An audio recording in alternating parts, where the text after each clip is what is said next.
Why sometimes it's not good to get out of the trail, because as you can see, it looks very inviting to walk around there. But you have to be careful because there could be ticks, and you know it's not good if a tick bites you.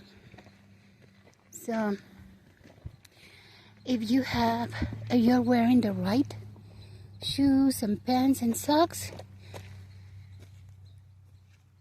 probably you could walk there, but it's not advised to go out of the trails, especially when you're in a park. You cannot go in those areas. You're not allowed. You need to stay on the trail.